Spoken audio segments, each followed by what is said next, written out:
Hello and happy Rosh Chodesh Adar, Mishenichnas Adar, Marbin Besimcha.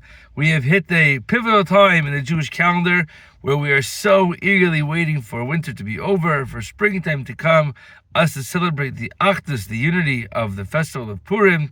And before you know it, I'm going to dare say the P word, Pesach is going to be around the corner. We are almost 2.5 months away from Pesach, and we know what all that means for everyone's schedules, for the school year, for the work year, for time with family, times with friends, time for a little just downtime, and to really feel what it means to be part of this people and our heritage and our history.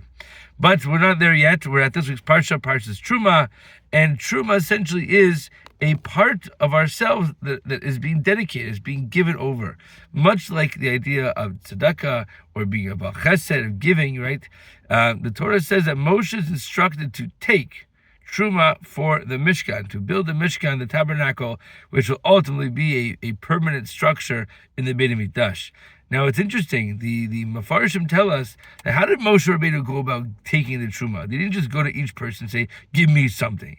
He said people wanted to give. They took from their stuff to give, and Moshe took from their pile of what they gave. Now, let's put things into perspective. Someone comes knocking on your door asking for tzedakah. Hopefully we have something, whether it's big, whether it's small, we have something that we're able to give for tzedakah. No one likes to say no, and no one likes to be turned away empty-handed. And yet what happens in the Parsha is Moshe instructs the people to give the Terumah something as a dedication for the Beit HaMikdash, and so much stuff was given, was donated, that Moshe Rabbeinu had to say, you know what? Enough. We have too much right now.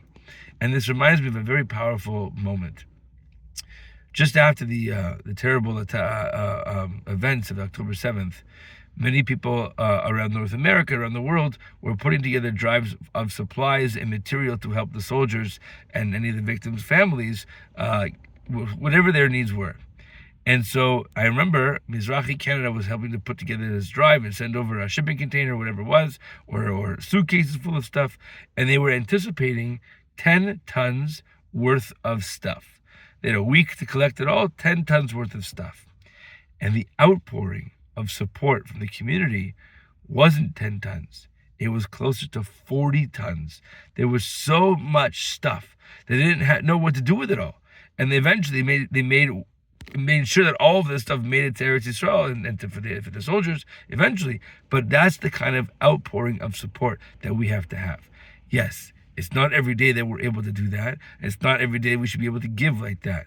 But when the time comes, Kol Nediv Libo, anyone who wants to give should give of their full heart, without any hesitation, without any regret. Lots to think about. Shabbat Shalom.